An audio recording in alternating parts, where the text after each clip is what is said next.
ഹരേ കൃഷ്ണ. ഹരേ കൃഷ്ണ മാതാജി. ഹരേ കൃഷ്ണ. എല്ലാവരും video on ആക്കോ? കഴിഞ്ഞ ദിവസം മാത്തച്ചി എന്റെ അടുത്ത് പറഞ്ഞു എല്ലാവരും കമ്പൽസറി ആയിട്ട് വീഡിയോ ഓൺ ആക്കാൻ പറയും.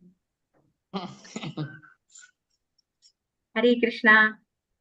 ഹരേ കൃഷ്ണ മാതാജി. ഹരേ കൃഷ്ണ മാതാജി. ഞാൻ ഇത്തിരി ബിസിയാണ് മാതാജി, ഇപ്പൊ ഓണാക്കാൻ പറ്റില്ല, കുറച്ചു നേരം കഴിഞ്ഞിട്ടാണ്. ഹരേ കൃഷ്ണ. ഹരേ കൃഷ്ണ. ഇത്രയും കുറവേ ആള് 16 പേരേ ഉള്ളൂ ഇപ്പം നമുക്ക് ഭക്തിരസാമൃത സിന്ധു ആണ് അടുത്തത് വരിക. ഇന്നിപ്പോ ഈശോപനിഷത്ത് 17ാമത്തെ മന്ത്രമാണ് എടുക്കേണ്ടത് അല്ലെ? 15ഉം 16ഉം മണിപുഷിത മാതാജി എടുത്തില്ലേ? പരീക്ഷയ്ക്ക് എഴുതിയില്ലേ എല്ലാരും? നന്നായി എഴുതിയോ? ഞാൻ എഴുതിയിട്ടില്ല മാതാജി, ഞാൻ ഉണ്ടായിരുന്നില്ല. ആണോ? അപ്പൊ മാതാജിക്ക് അടുത്ത ടെസ്റ്റിന്റെ കൂടെ ഒന്നിച്ച് എഴുതാം. അടുത്തത് നെക്സ്റ്റ് ഒരു എക്സാം വരുമല്ലോ, ഇപ്പൊ 2 ദിവസം കഴിഞ്ഞാൽ വരും മാതാജി. അതെ, ഇപ്പൊ 17 ആയില്ലേ? 17, 18 2 ശ്ലോകം കൂടി, 2 മന്ത്രം കൂടിയേ ഉള്ളൂ. അപ്പൊ ഓൾറെഡി റിവിഷൻ എടുത്തു മാതാജി എന്ന് പറഞ്ഞു അല്ലേ? ശരിയല്ലേ? ഇതുവരെ ഉള്ളത് മാതാജി റിവിഷനും തന്നു പറഞ്ഞു. എക്സാം വെക്കുമെന്നും പറഞ്ഞു. അപ്പൊ 2 ദിവസം അതായത് ഇന്നും നാളെയും കൂടെ കഴിഞ്ഞ് കഴിഞ്ഞാൽ അടുത്ത ദിവസം നമുക്ക് പരീക്ഷ ഇടാം അല്ലേ? അതെ അതെ. അപ്പൊ എല്ലാവരും രാത്രി 7:30 വൈകിട്ട് 7:30ക്കുള്ള ഭക്തസാമൃത സിന്ധുവിന് ജോയിൻ ചെയ്യില്ലേ? കാരണം ആള് കുറവായത് കൊണ്ടാണ് മാതാജി പറയുന്നത് ഒരു ടീച്ചർ അവിടെ സ്പെയർ ആയിട്ടിരിക്കണം, പിന്നെ ഒരു ലിങ്ക് സ്പെയർ ആക്കി വെക്കണം. അപ്പം അത് വേറെ ഒന്നിന് ഉപയോഗിക്കാലോ, വേറെ ക്ലാസ്സിന് വേണ്ടി ഉപയോഗിക്കാലോ എന്നുള്ളതാണ് മാതാജി പറയുന്നത്. അപ്പൊ ആർക്കെങ്കിലും ബുദ്ധിമുട്ടുണ്ടോ എന്ന് ചോദിക്കാൻ ഒന്നുകൂടെ എൻ്റെ അടുത്ത് പറഞ്ഞു. ഹരേ കൃഷ്ണ. ഹരേ കൃഷ്ണ മാതാജി. എല്ലാരും മാതാജി പറയും. ഞാനൊരു ക്ലാസ്സിന് ചേർന്നിട്ടുണ്ട്, ഒരു കോഴ്സിന് ചേർന്നിട്ടുണ്ട്. അത് ഡിസംബർ 14-ാം തീയതി അത് തീരുള്ളൂ. അപ്പൊ അതിന്റെ ക്ലാസ് 7 തൊട്ട് 8 വരെയാണ്. ആണോ? എല്ലാ ദിവസവും ഉണ്ടോ? ഡെയിലി ഉണ്ടോ? അത് ഇല്ല, ഓൾട്ടർനേറ്റ് ഡേയ്സിൽ ഉണ്ടാവുള്ളൂ. ആണോ? അപ്പൊ മാതാജി കാര്യം ചെയ്തോളൂ. ആ സമയങ്ങളിൽ മാതാജി യൂട്യൂബിൽ കാണും. അല്ലാതെ ഒരാൾക്കായിട്ട് നമുക്കൊന്നും ചെയ്യാൻ പറ്റില്ലല്ലോ. അതാണ് അതുകൊണ്ടാണ് ഈ പറയുന്നത്. കാരണം 36 പീപ്പിൾ ഉണ്ടായിരുന്നു ഇത് നമ്മൾ ജോയിൻ ചെയ്തപ്പോ.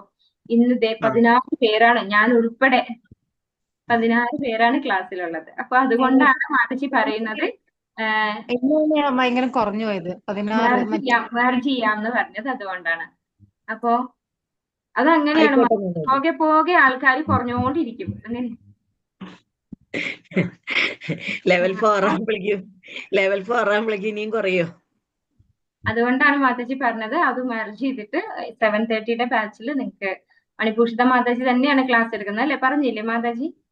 മാതാജി ക്ലാസ് എടുക്കുന്നത്. അപ്പൊ നന്നായിട്ട് പഠിപ്പിക്കുകയും ചെയ്യും, നല്ല ക്ലാസ്സും ആയിരിക്കും. മാതാജി കുറച്ചും കൂടെ എന്താ പറയാ, ഭക്തിയിൽ നിങ്ങളെ ഇംപ്രൂവ് ചെയ്യാൻ സ്ട്രോങ് ആണ് മാതാജി.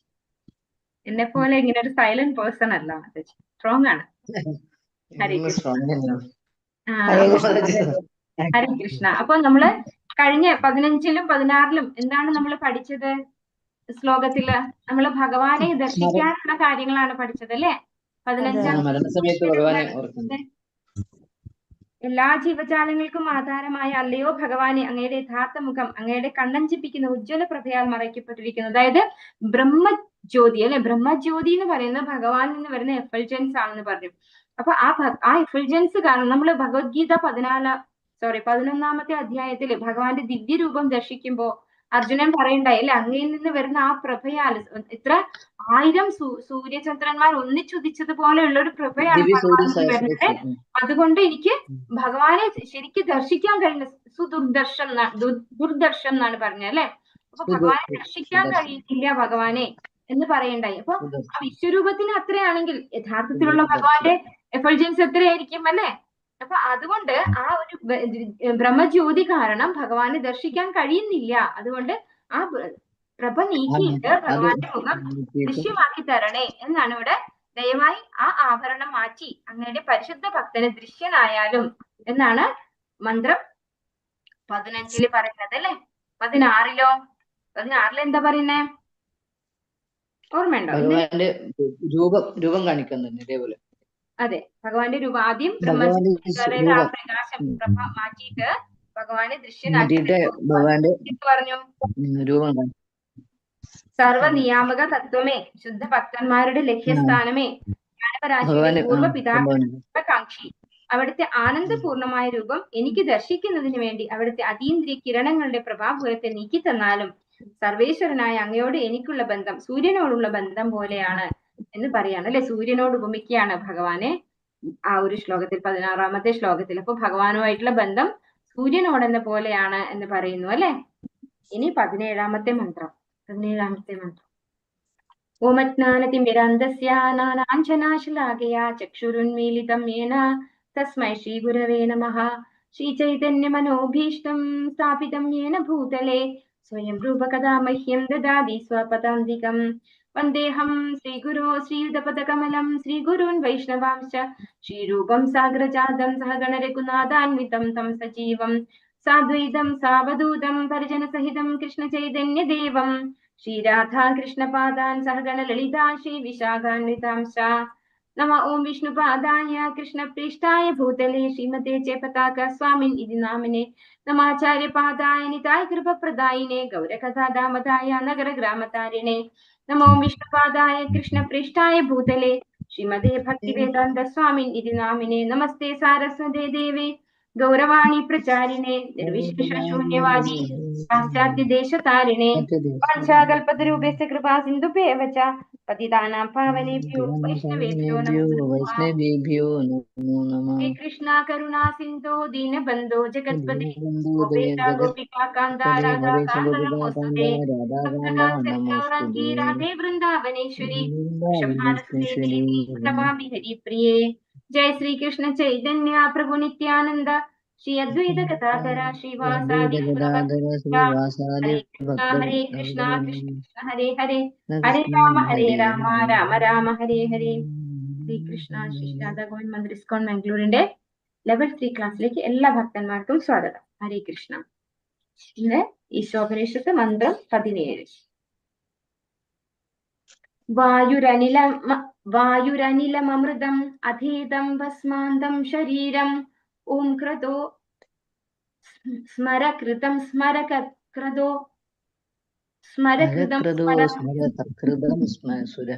സ്മരേനല്ലേ സ്മര പറഞ്ഞ ഓർമ്മിക്ക അല്ലെ. വായുരനിലമൃതം അധേദം ഭസ്മാന്തം ശരീരം ഓം ക്രതോ സ്മരകൃതം സ്മര ക്രതോ സ്മരകൃതം സ്മര. എല്ലാവർക്കും ചൊല്ലാം ഒരു പ്രാവശ്യം. അത് കുറച്ച് ബുദ്ധിമുട്ടാണ് വായിക്കാനെങ്കിലും വളരെ ഇമ്പോർട്ടന്റ് ആയിട്ടുള്ള മീനിങ് ഉള്ള ശ്ലോകമാണ്. വായുരനിലമൃതം വായുരനിലമൃതം അധേദം ഭസ്മാന്തം ശരീരം ഭസ്മാന്തം ശരീരം ഓം ക്രതോ സ്മരകൃതം സ്മര ഓം ക്രതോ സ്മരകൃതം സ്മര ക്രതോ സ്മരകൃതം സ്മര. ഓം ക്രതോ സ്മരകൃതം സ്മര. ഹരേ കൃഷ്ണ. ഭാവാർത്ഥം: ഈ ശരീരം ഭസ്മമായി തീരട്ടെ. ഇതാണ് ആദ്യത്തെ സെന്റൻസ്. ആദ്യത്തെ അല്ല, രണ്ടാമത്തെ. ഭസ്മാന്തം ശരീരം അല്ലെ, അതാണ് ആ വാക്കിന്റെ അർത്ഥം.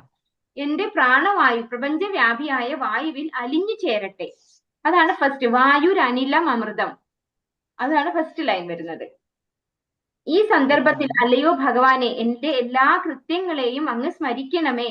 ഞാൻ ചെയ്ത എല്ലാ കർമ്മങ്ങളും അല്ലെ അങ്ങ് സ്മരിക്കണമേ, അങ്ങ് ഓർക്കണമേ. അതാണ് സ്മരകൃതം. ക്രതോ സ്മരകൃതം സ്മര. പിന്നെ വീണ്ടും അതേ വാക്ക് പറയുന്നു അല്ലെ.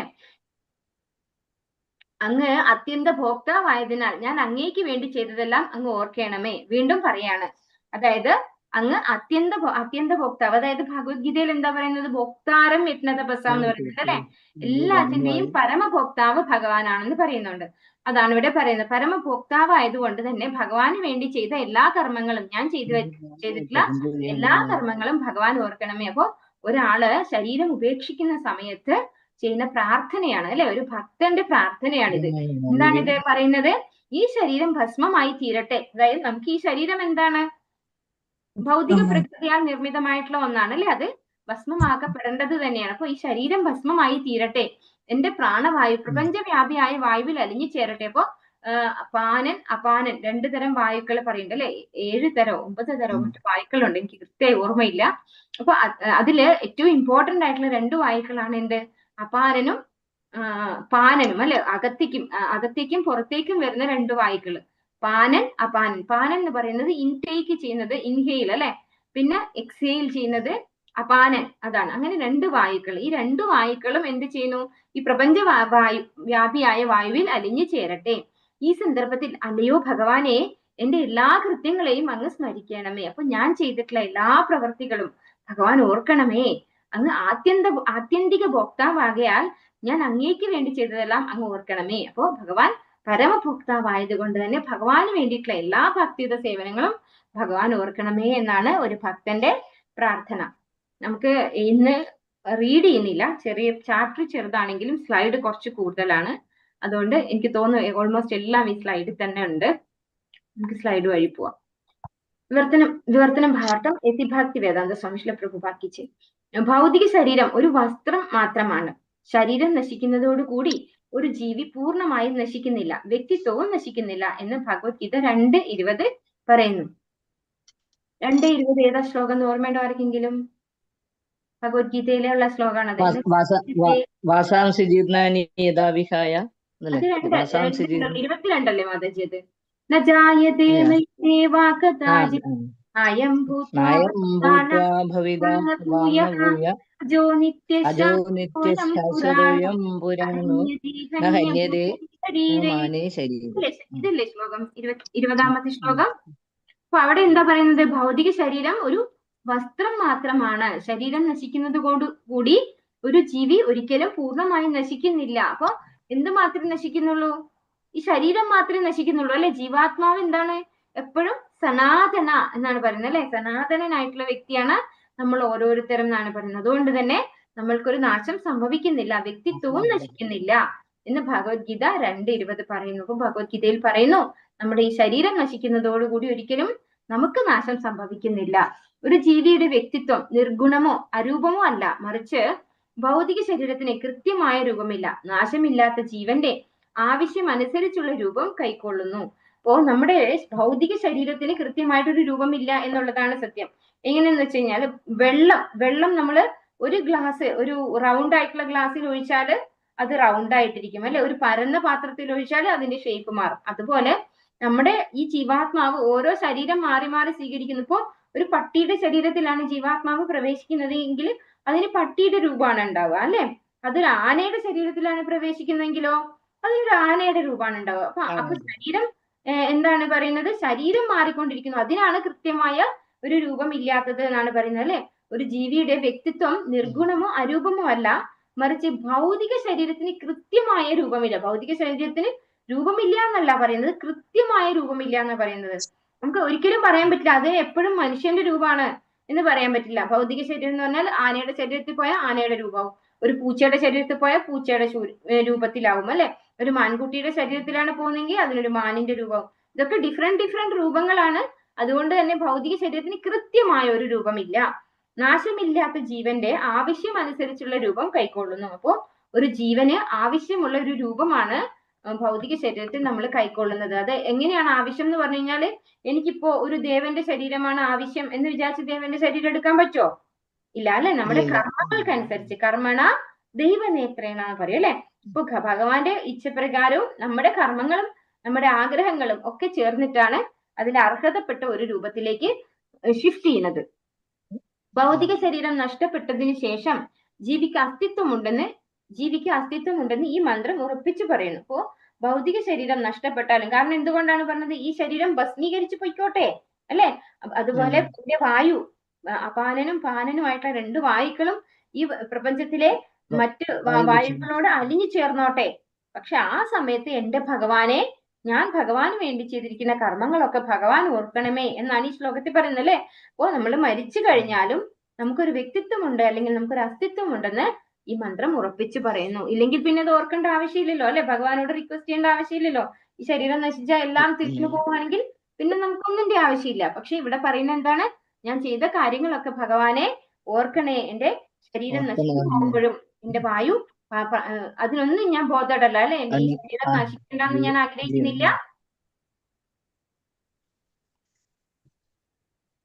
അതുപോലെ എന്താ പറഞ്ഞത്, പിന്നെ ഈ ശരീരം നശിച്ചു പോയിക്കോട്ടെ, വായു പാനനും അപാനനും ആയിട്ടുള്ള 2 പ്രാണവായുക്കള് ഈ പ്രപഞ്ചത്തിലെ വായുവിൽ അലിഞ്ഞു ചേർന്നോട്ടെ. പക്ഷെ ആ സമയത്ത് ഞാൻ ഭഗവാന് വേണ്ടി ചെയ്തിട്ടുള്ള എല്ലാ കൃത്യങ്ങളും അതുപോലെ എന്റെ എല്ലാ കർമ്മങ്ങളും ഭഗവാൻ ഓർക്കണമേ എന്നാണ് റിക്വസ്റ്റ് ചെയ്യുന്നത് അല്ലെ.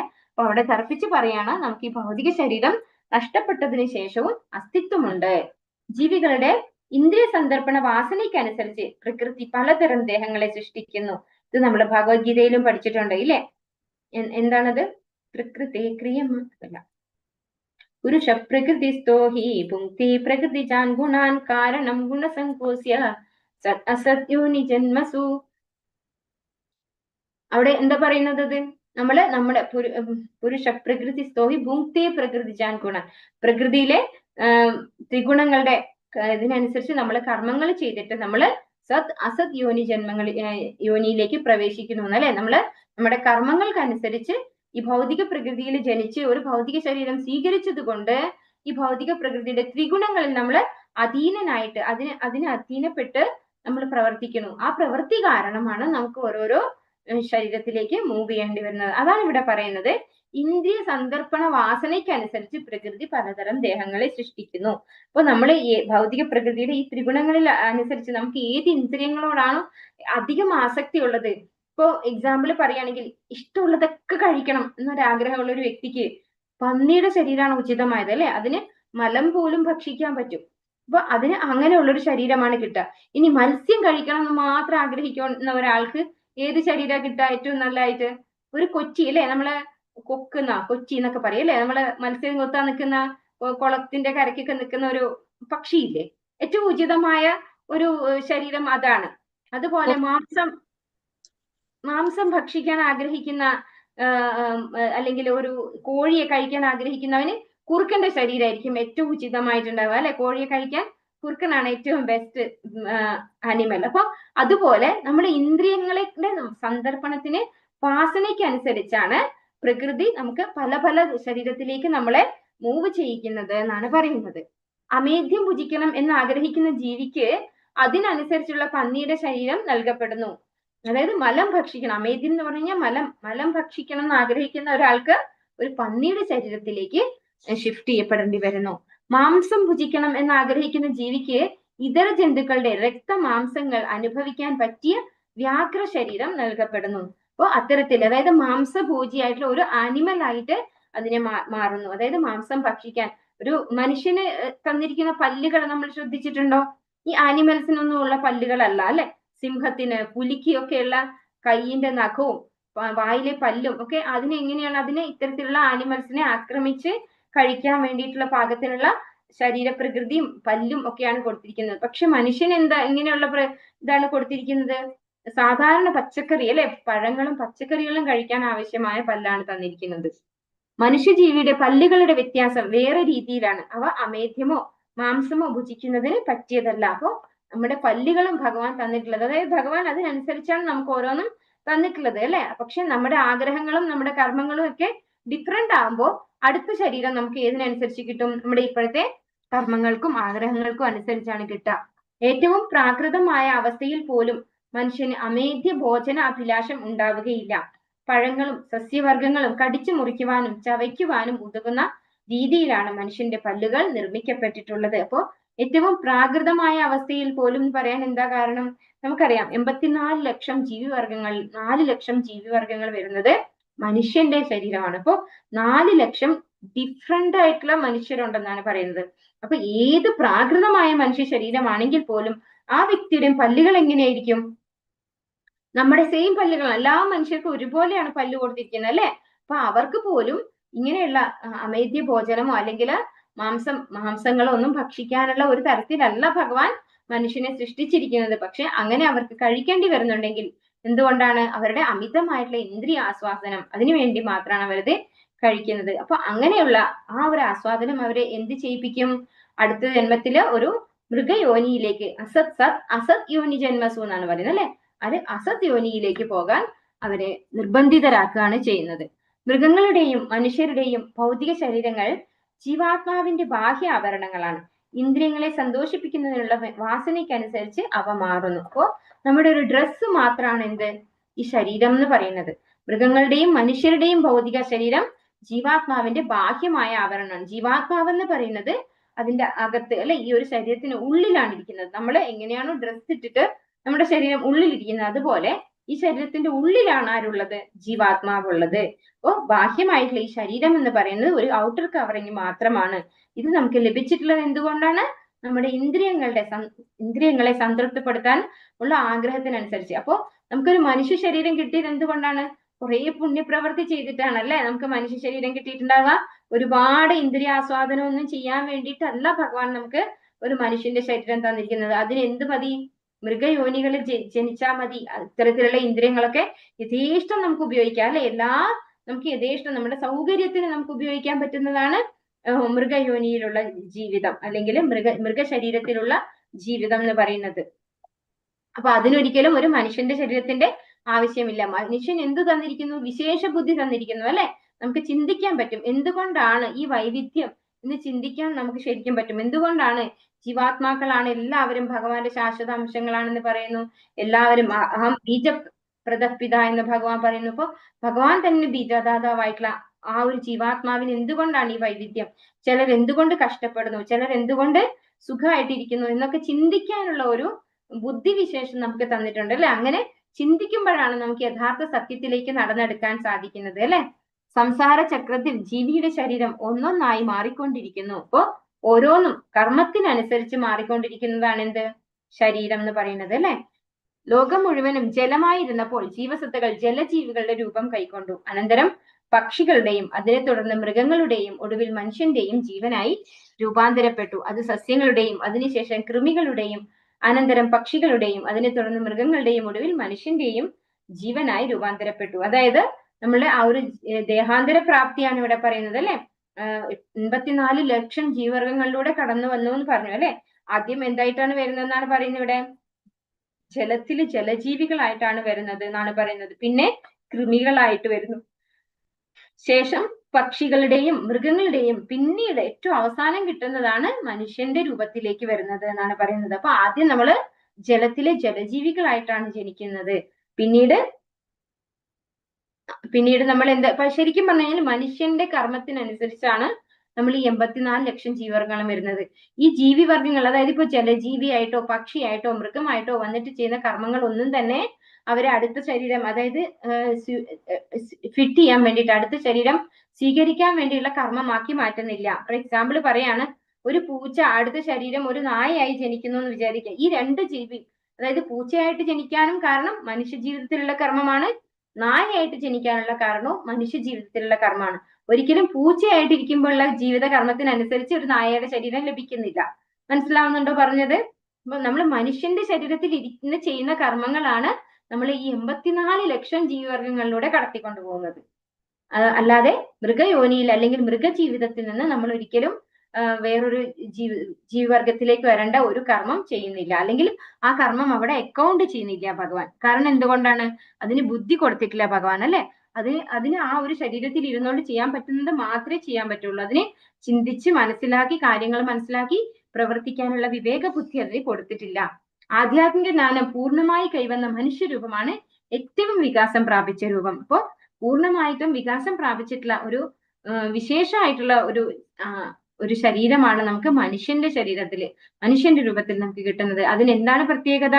ആധ്യാത്മിക ജ്ഞാനം പൂർണ്ണമായി കൈവന്ന മനുഷ്യരൂപം അല്ലെ. നമുക്ക് ആധ്യാത്മികമായിട്ടുള്ള അറിവ് ഏറ്റവും കൂടുതലല്ല, പെർഫെക്റ്റ് ആയിട്ട് ചെയ്യാൻ പറ്റുന്ന ഒരു ശരീരമാണ് നമ്മുടേത് മനുഷ്യന്റെ ശരീരമായിട്ടിരിക്കുമ്പോൾ. ഒരു ജീവി അതിന്റെ ഭൗതിക ശരീരം ഇന്നല്ലെങ്കിൽ നാളെ ഉപേക്ഷിക്കുന്നു. അത് ദഹിച്ച് ചാമ്പലായിത്തീരുന്നു. ഇതെല്ലാവർക്കും അറിയുന്ന സത്യമാണ് അല്ലെ. നമ്മുടെ ശരീരം പക്ഷെ നമുക്ക് എന്നാലും മരണത്തെ പേടിയാണ് അല്ലെ. ഒരു ജീവി അതായത് എല്ലാവർക്കും തന്റെ ശരീരം, ഈ ഭൗതികമായ ശരീരം ഉപേക്ഷിക്കേണ്ടതാണെന്നുള്ളതും, അതുപോലെ അത് ദഹിച്ച് ചാമ്പലായിത്തീരുന്നു. പിന്നീട് ആഫ്റ്റർ ഡെത്ത് അതിനെ അഗ്നിക്കിരയാക്കുന്നു അല്ലെ. അതിലെ പ്രാണവായു അനശ്വരമായി പ്രപഞ്ചവായുവിൽ ലയിക്കുന്നു. ഇത് നമ്മള് ഒരു ഡെഡ് ബോഡി ക്രിമേഷൻ ടൈമിൽ ചെയ്യുന്ന കാര്യങ്ങളാണ് അല്ലെ. ഒരു ജീവാത്മാവ് അല്ലെങ്കിൽ ഒരു മനുഷ്യൻ മരിച്ചു കഴിഞ്ഞാൽ എന്താ ചെയ്യുന്നത്? ആ വ്യക്തിയുടെ ശരീരം നമ്മള് നേരെ കൊണ്ടുപോയി അഗ്നിയിൽ വെക്കുന്നു അല്ലെ. ആ സമയത്ത് ആ പ്രാണവായു വായുവിൽ ലയിക്കുന്നു എന്നാണ് പറയുന്നത്. ഈ പ്രപഞ്ച വായുവിൽ ലയിക്കുന്നു. ആത്മാവ് ഒരു ചക്രത്തിൽ നിന്ന് മറ്റൊരു ചക്രത്തിലേക്ക് കയറുന്നതായും ഒടുവിൽ ബ്രഹ്മരന്ധ്രത്തിൽ എത്തുന്നതായും ഗണിക്കപ്പെട്ടിരിക്കുന്നു. അപ്പോ ഇവിടെ ചക്രം എന്ന് പറയുന്നത് എന്താണ്? നമ്മുടെ ശരീരത്തിൽ 7 ചക്രാസ് ഉണ്ട്, അറിയോ? നമുക്ക് മൂലാധാര, സ്വാധിഷ്ഠാന, അനാഹത, എനിക്ക് കൃത്യമായിട്ട് അത്ര ഓർമ്മയുള്ളൂ. പിന്നെ ഇവിടെ എന്താണ് ആജ്ഞാചക്ര അല്ലെ, നെറ്റിയിൽ വരുന്നത് ആജ്ഞാചക്ര. ഇവിടെ സഹസ്രാര അല്ലെങ്കിൽ ബ്രഹ്മരന്ധ്രം എന്ന് പറയും അല്ലെ. ഏറ്റവും നമ്മുടെ മൂർധാവിലാണ് വരുന്നത്. ആത്മാവ് ഒരു ചക്രത്തിൽ നിന്ന് മറ്റൊരു ചക്രത്തിലേക്ക് കയറുന്നതായും ഒടുവിൽ ബ്രഹ്മരന്ധ്രത്തിൽ എത്തുന്നതായും ഗണിക്കപ്പെട്ടിരിക്കുന്നു. ഇത് യോഗികൾ പ്രാക്ടീസ് ചെയ്യുന്ന കാര്യമാണ്. അതായത് മൂലാധാരത്തിൽ നിന്ന് ഇങ്ങനെ നേർരേഖയില് ആത്മാവിനെ കൊണ്ടുപോകാൻ ആർക്ക് സാധിക്കും? യോഗ പ്രാക്ടീസിലൂടെ യോഗികൾക്കൊക്കെ സാധിക്കും. അങ്ങനെ ഏറ്റവും അവസാനം ബ്രഹ്മരന്ധ്രത്തിലേക്കാണ് എത്തിക്കുന്നത്. ബ്രഹ്മരന്ധ്രമാണ് ഏറ്റവും ഉയർന്ന ചക്രം. ആ സ്ഥാനത്ത് നിന്ന് ഇഷ്ടാനുസരണമുള്ള ലോകത്തിലേക്ക് തന്നെ എത്തിക്കുവാൻ യോഗിക്ക് കഴിയുന്നപ്പോ ആത്മാവിനെ ബ്രഹ്മരന്ധ്രത്തിലേക്ക് എത്തിച്ച ഒരു യോഗിക്ക് തന്റെ ഇഷ്ടാനുസരണം ആത്മാവിനെ മൂവ് ചെയ്യാൻ, ഉപരിലോകങ്ങളിലേക്ക് മൂവ് ചെയ്യാൻ സാധിക്കും എന്നാണ് പറയുന്നത്. ഭൗതിക പ്രകൃതി ഒരു ജീവനെ അതിന്റെ ഇന്ദ്രിയ സന്ദർപ്പണ അഭിലാഷങ്ങൾ അനുസരിച്ച് വ്യത്യസ്ത ശരീരങ്ങൾ സ്വീകരിക്കുന്നതിന് നിർബന്ധിക്കുന്നു. അപ്പോ ഈ ഭൗതിക പ്രകൃതിയാണ് നമ്മളെ കൺട്രോൾ ചെയ്യുന്നത് അല്ലെ.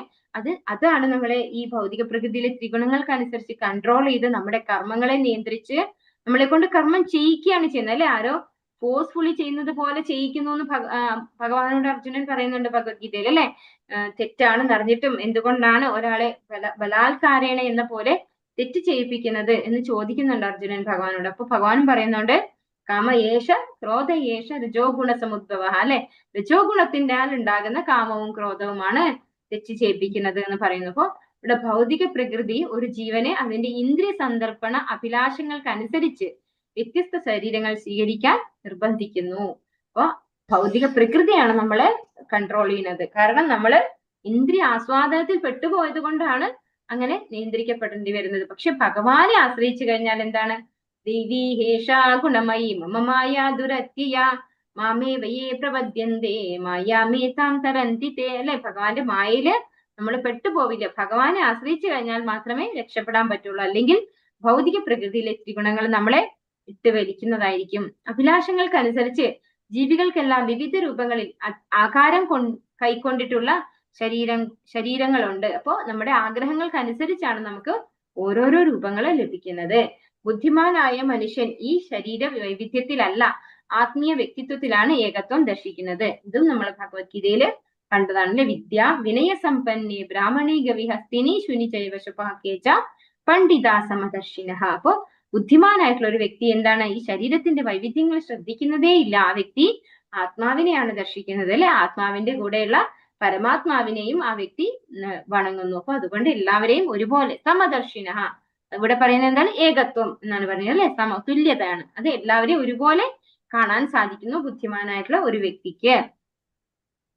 അപ്പോ നമ്മൾക്ക് ഈ ഒരു പോയിന്റ്, അഭിലാഷങ്ങൾക്കനുസരിച്ച് ജീവികൾക്കെല്ലാം വിവിധ രൂപങ്ങളിൽ ആകാരം കൊണ്ടിട്ടുള്ള ശരീരങ്ങളുണ്ട് എന്ന് പറയുന്നു. ആരെങ്കിലും ഒരു എലിയോ അല്ലെങ്കിൽ ഒരു പട്ടിയോ ഒക്കെ ആയി ജനിക്കാൻ ആഗ്രഹിക്കുമോ?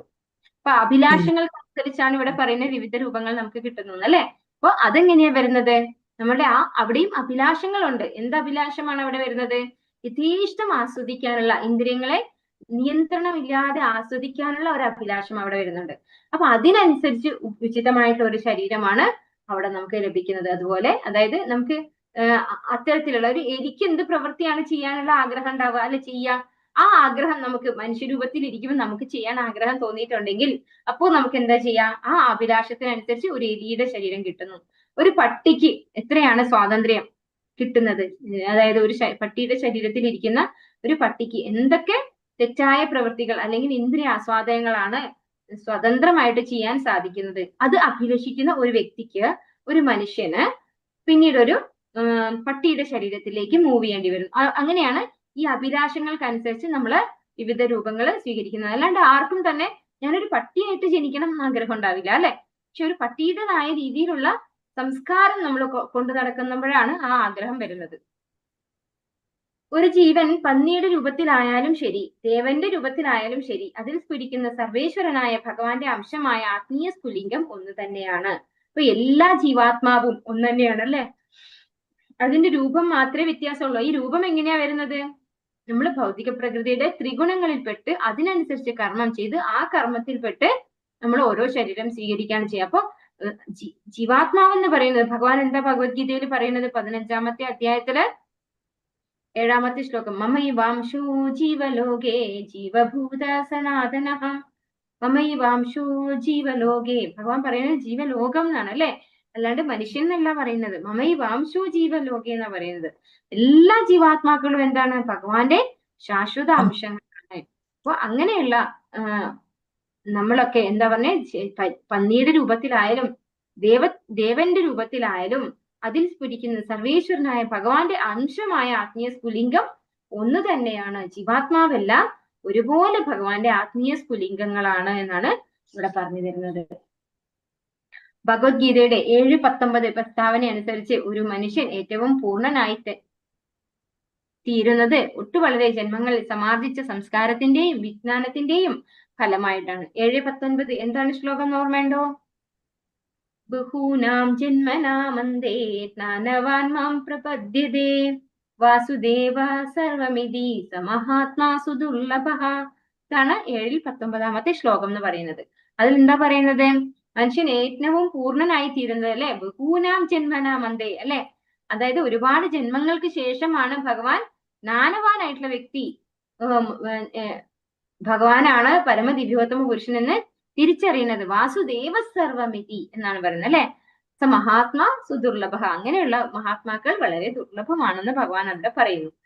വളരെ ജന്മങ്ങളിൽ സമാർജിച്ച സംസ്കാരത്തിന്റെയും വിജ്ഞാനത്തിന്റെയും ഫലമായിട്ടാണ് ഒരു മനുഷ്യൻ ഏറ്റവും പൂർണ്ണനായി തീരുന്നത് എന്നാണ് ഭഗവത്ഗീതയിൽ 7ാമത്തെ അധ്യായത്തിൽ 19ാമത്തെ ശ്ലോകത്തിൽ പറയുന്നത്.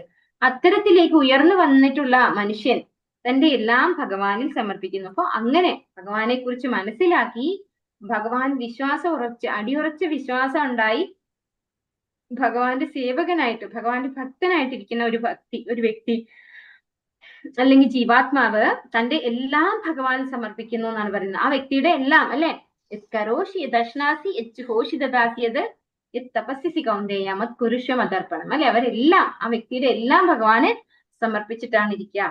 അവന്റെ വിജ്ഞാനവും സംസ്കാരവും പൂർണ്ണതയിലെത്തുന്നത് വാസുദേവനിൽ അർപ്പണ ബുദ്ധി ഉണ്ടാകുന്ന അവസരത്തിൽ മാത്രമാണ്. അപ്പൊ ഭഗവാൻ വാസുദേവ സർവമിതി സ മഹാത്മാ സുദുർലഭ, ഭഗവാനിൽ വാസുദേവനിൽ അർപ്പണ ബുദ്ധി ഉണ്ടാകുന്ന സമയത്താണ് അങ്ങനെയുള്ള ജ്ഞാനവാനായിട്ടുള്ള ഒരു വ്യക്തിയുടെ ഒരുപാട് ജന്മാന്തരങ്ങൾ കഴിഞ്ഞിട്ട് ഭഗവാനെ മനസ്സിലാക്കുന്ന ഒരു വ്യക്തിയുടെ ജ്ഞാനവും വിജ്ഞാനവും സംസ്കാരവും ഒക്കെ പൂർണ്ണതയിലെത്തുന്നത് ഭഗവാനിൽ അർപ്പണ ബുദ്ധി ഉണ്ടാകുന്ന സമയത്ത് മാത്രമാണ് എന്ന് പറയുന്നു ഇവിടെ. ആത്മീയമായ വ്യക്തിത്വത്തെ കുറിച്ച് അറിവുണ്ടായിട്ടും ഒരുവന് എല്ലാ ജീവികളും പൂർണ്ണമായതിന്റെ അനശ്വര അംശങ്ങളാണെന്നും അവയ്ക്ക് ഒരിക്കലും പൂർണ്ണമായതിന്റെ അവസ്ഥ ലഭ്യമല്ലെന്നും മനസ്സിലായിട്ടില്ലെങ്കിൽ അവൻ വീണ്ടും ഭൗതിക ലോകത്തിലേക്ക് അധപതിക്കുന്നു. ഇതെന്താ പറഞ്ഞു തരുന്നേ? അതായത് ആത്മീയമായ വ്യക്തിത്വത്തെ കുറിച്ച് അറിവുണ്ടായിട്ടും, അതായത് നമ്മളൊക്കെ ആത്മീയ സ്ഫുലിംഗങ്ങളാണ്, ജീവാത്മാക്കളാണ് എന്ന് തിരിച്ചറിവുണ്ടായിട്ടും എല്ലാ ജീവികളും പൂർണ്ണമായതിന്റെ അനശ്വര അംശങ്ങളാണെന്നും അവയ്ക്കൊരിക്കലും പൂർണ്ണമായതിന്റെ അവസ്ഥ ലഭ്യമല്ലെന്നും മനസ്സിലായിട്ടില്ലെങ്കിൽ, എന്താ ഇതിന്റെ അർത്ഥം എന്താണ്? നമ്മള് പൂർണ്ണമായതെന്ന് പറഞ്ഞു കഴിഞ്ഞാൽ ഭഗവാൻ അല്ലെ, പരിപൂർണനായിട്ടുള്ളത് ഭഗവാൻ. ഭഗവാന്റെ അനശ്വര അംശമാണ് നമ്മൾ, ഒരു കുഞ്ഞു അംശമാണ്. അല്ലാണ്ട് ഈ അംശത്തിന് ഒരിക്കലും ആരാവാൻ പറ്റില്ല? ഭഗവാൻ ആവാൻ പറ്റില്ല. അതാണ് ഇവിടെ പറയുന്നത്. അവയ്ക്കൊരിക്കലും പൂർണ്ണമായതിന്റെ അവസ്ഥ ലഭ്യമല്ല. അതായത് ഈ ഭഗവാന്റെ ശാശ്വത അംശത്തിന് ഭഗവാന്റെ അംശമായിട്ട് തന്നെ ഇരിക്കാൻ പറ്റുള്ളൂ. ഒരിക്കലും ഭഗവാനായി മാറാനോ അല്ലെങ്കിൽ ഭഗവാന്റെ ഉപരിയായി മാറാനോ സാധിക്കില്ല. ഒരിക്കലും പൂർണ്ണമായതിന്റെ അവസ്ഥ ലഭ്യമല്ലെന്നും മനസ്സിലായിട്ടില്ലെങ്കിൽ, അത് മനസ്സിലാക്കാൻ നമുക്ക് സാധിച്ചിട്ടില്ലെങ്കിൽ അവൻ വീണ്ടും ഭൗതിക ലോകത്തേക്ക് അധപതിക്കുന്നു. അപ്പൊ നമ്മൾ എത്ര വരെയാണ് നമ്മൾ വന്നുകൊണ്ടിരിക്കുക? നമുക്ക് മനസ്സിലാവണം അല്ലെ, ഭഗവാൻ എന്ന് പറയുന്നത് പരമദിവ്യോത്തമ പുരുഷനാണ്, അപരിമേയനാണ്. ആ ഭഗവാന് തുല്യമായിട്ട് ഈ ലോകത്ത് ആരും തന്നെ ഇല്ല. അപ്പൊ ഭഗവാന്റെ ശാശ്വത അംശങ്ങൾ മാത്രമാണ് നമ്മള്. നമ്മുടെ യഥാർത്ഥ സ്വരൂപം എന്ന് പറയുന്നത് ജീവേര സ്വരൂപഹോയ് നിത്യേര കൃഷ്ണദാസ്, ഭഗവാന്റെ ദാസന്മാരാണ് നമ്മള്. അപ്പൊ ഭഗവാന്റെ ദാസാനുദാസാനുദാസനാവട്ടെ എന്നാണ് ഭഗവാന്റെ ഭക്തന്മാരൊക്കെ പ്രാർത്ഥിക്കുന്നത്. അപ്പൊ അതാണ് നമ്മുടെ യഥാർത്ഥ സ്വരൂപാവസ്ഥ എന്ന് പറയുന്നത്. അത് മനസ്സിലാക്കാൻ സാധിച്ചിട്ടില്ലെങ്കിൽ നമ്മൾ ഭഗവാനെ പോലെ ആകാൻ ശ്രമിച്ചു കഴിഞ്ഞാൽ എന്താണ് സംഭവിക്കുക? വീണ്ടും ഈ ഭൗതിക ലോകത്തേക്ക് അധപതിക്കുന്നു.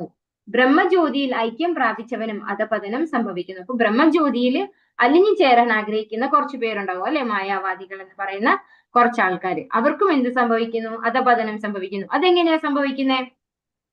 നമ്മള് ഇപ്പൊ ഒരു നമ്മളെ തന്നെ ഒരു മുറിയിൽ അടച്ചു പൂട്ടിയിട്ടിരുന്ന എന്താ ചെയ്യാം? ഇരുട്ടിൽ നമ്മൾ അങ്ങ് അലിഞ്ഞു പോയി അല്ലെ, അങ്ങ് അലിഞ്ഞു പോവുകയാണ് ചെയ്യുന്നത്. അതായത് ബ്രഹ്മജ്യോതിയിൽ അലിഞ്ഞു പോവാനാണ് അവർ ആഗ്രഹിക്കുന്നത്, സായുജ്യ മുക്തി എന്ന് പറയും അല്ലെ. പക്ഷെ അവിടെ എന്തുണ്ട്? ഒരു ഇൻഡിവിജ്വാലിറ്റി ഉണ്ട്. നമുക്ക് അവിടെ ഒരു മുറിയിൽ അടച്ചിട്ട എന്താ അവസ്ഥ? ഒന്ന് പുറത്ത് കിടക്കണം എന്നുള്ള ആഗ്രഹം വരിക അല്ലെ. അതുപോലെ നമുക്കും ഐഡന്റിറ്റി ഇല്ല, ഇൻഡിവിജ്വാലിറ്റി ഇല്ലാത്തടത്ത് നമുക്ക് പെർമനന്റ് ആയിട്ട് ഇരിക്കാൻ പറ്റില്ല, അവിടുന്ന് പുറത്ത് കിടക്കേണ്ടി വരും. അപ്പോ എന്ത് സംഭവിക്കുന്നു? അധപതനം സംഭവിക്കുന്നു. ഭഗവാന്റെ ദിവ്യ ശരീരത്തിൽ നിന്നും വരുന്ന ബ്രഹ്മജ്യോതി ആത്മീയ സ്ഫുലിംഗങ്ങൾ കൊണ്ട് നിറഞ്ഞതാണ്. ഇപ്പൊ ഭഗവാന്റെ ശരീരത്തിൽ നിന്ന് വരുന്ന ആ എഫൾജൻസ് അതെന്താണ്? ആത്മീയ സ്ഫുലിംഗമാണ് എന്ന് പറയുന്നു. ഈ സ്ഫുലിംഗങ്ങൾ പ്രത്യേകം അസ്തിത്വമുള്ള ജീവസത്തകളാണ്. അപ്പൊ അതാണ് ആത്മീയ സ്ഫുലിംഗങ്ങൾ എന്ന് പറയുന്നത്. അതും ഓരോരോ ജീവസത്തകളാണെന്നാണ് പറയുന്നത്. ഈ ജീവന്മാർ ചിലപ്പോൾ ഇന്ദ്രിയസുഖങ്ങളിൽ തത്പരരായിരിക്കും. അപ്പോൾ അവർ ഭൗതിക ലോകത്തിൽ ജനിക്കുകയും ഇന്ദ്രിയങ്ങളുടെ കൽപ്പനകൾ അനുസരിക്കുന്ന വ്യാധി പ്രഭുക്കളായി തീരുകയും ചെയ്യും. അപ്പോൾ ഈ പ്രഭ അല്ലെ, ഈ ജ്യോതിയിൽ നിന്ന് വരുന്ന ഈ ദിവ്യപ്രഭ അത് ഇന്ദ്രിയ സുഖങ്ങളിൽ തൽപരരാകും എന്നാണ് പറയുന്നത്. അതുപോലെ അങ്ങനെ ഭൗതിക ലോകത്തിൽ ജനിക്കുകയും ഇന്ദ്രിയങ്ങളുടെ കൽപ്പനകൾ അനുസരിക്കുന്ന വ്യാജ പ്രഭുക്കളായി തീരേണ്ടിയും വരും. അപ്പോ ബ്രഹ്മജ്യോതിയിൽ അലിഞ്ഞു ചേരുക പറയുന്നത് ഒരിക്കലും ഒരു സേഫ് സോൺ അല്ല, നമുക്ക് ഒരിക്കലും സജസ്റ്റ് ചെയ്യാൻ പറ്റുന്ന ഒരു കാര്യമല്ല. നമുക്ക് ഭഗവാന്റെ ഭക്തന്മാരായിരിക്കുക എന്നതാണ് ഏറ്റവും സേഫ് ആയിട്ടുള്ള ഒരു പൊസിഷൻ എന്ന് പറയുന്നത്. ഈ മന്ത്രത്തിൽ ഒരു ജീവൻ തന്റെ ഭൗതിക ശരീരവും ഭൗതിക പ്രാണനും ഉപേക്ഷിച്ച് ഭഗവാന്റെ ആത്മീയ സാമ്രാജ്യത്തിലേക്കുള്ള പ്രവേശനം പ്രാർത്ഥിക്കുകയാണ് ചെയ്യുന്നത്. ഇപ്പൊ ഈ മന്ത്രത്തിൽ എന്താ നമ്മളോട് പറഞ്ഞത്? ഫസ്റ്റ് തന്നെ എന്താണ് പറഞ്ഞത്? എന്റെ ഈ ഭൗതിക ശരീരം ഭസ്മമായി തീരട്ടെ അല്ലെ, കത്തി ചാമ്പലായി തീരട്ടെ. പിന്നെയോ എന്റെ പ്രാണവായുക്കള് അത് ഈ ഭൗതിക പ്രകൃതിയിലുള്ള മറ്റു വായുക്കളുമായിട്ട് അലിഞ്ഞു ചേരട്ടെ. പക്ഷെ ഭഗവാനെ, ഞാൻ ഭഗവാന് വേണ്ടി ചെയ്തിരിക്കുന്ന കർമ്മങ്ങൾ ഓർക്കണേ എന്നാണ് അല്ലെ, ഭഗവാനോടാണ് പറയുന്നത്. ഭഗവാൻ സ്മരിക്കണേ എന്റെ ഭക്തിയുത സേവനത്തെ കുറിച്ച് എന്നാണ് ഈ ജീവാത്മാവ് പ്രാർത്ഥിക്കുന്നത്. ഈ മന്ത്രത്തിൽ ഒരു ജീവൻ തന്റെ ഭൗതിക ശരീരവും ഭൗതിക പ്രാണനും ഉപേക്ഷിച്ച് ഭഗവാന്റെ ആത്മീയ സാമ്രാജ്യത്തിലേക്കുള്ള പ്രവേശനം പ്രാർത്ഥിക്കുകയാണ് ചെയ്യുന്നത് എന്നാണ് ഇവിടെ പറഞ്ഞു തരുന്നത്. ഭക്തനായ അയാൾ തന്റെ ശരീരം ചുട്ടു ചാമ്പലാകുന്നതിന് മുമ്പ് താൻ എന്തെല്ലാം കർമ്മങ്ങളും ത്യാഗങ്ങളും ചെയ്തിട്ടുണ്ടോ അവയെല്ലാം ഭഗവാൻ സ്മരിക്കണമേ എന്ന് പ്രാർത്ഥിക്കുന്നു. ഇപ്പൊ ഒരു ഭക്തന്റെ പ്രാർത്ഥന അതാണല്ലേ. എന്ത് ചെറിയ സർവീസ്, ഭഗവാനാണെങ്കിലോ ഭഗവാനും അങ്ങനെ തന്നെയാണല്ലേ. ഒരു കുഞ്ഞു സർവീസ് ആണെങ്കിൽ പോലും ഭഗവാൻ അത് സ്വീകരിക്കും. ഇപ്പൊ ഭഗവാൻ അത് ഓർത്തിരിക്കുകയും ചെയ്യും. ഭക്തൻ ആഗ്രഹിക്കുന്നു ഭഗവാൻ അത് ഓർക്കണേ, അതിനനുസരിച്ചുള്ള ഒരു ശരീരത്തിലേക്കായിരിക്കണേ ഞാൻ ഇനി പ്രവേശിക്കുന്നത് എന്നുള്ളത് കൊണ്ടാണ് ഭക്തൻ അങ്ങനെ പ്രാർത്ഥിക്കുന്നത്. ഭഗവത്ഗീത 8:6 പറയുന്നു, യം യം വാപി സ്മരൻ ഭാവം ത്യജത്യന്തേ കളേബരം തം തമേവൈതി കൗന്ദേയ സദാ തദ്ഭാവ ഭാവിതഃ.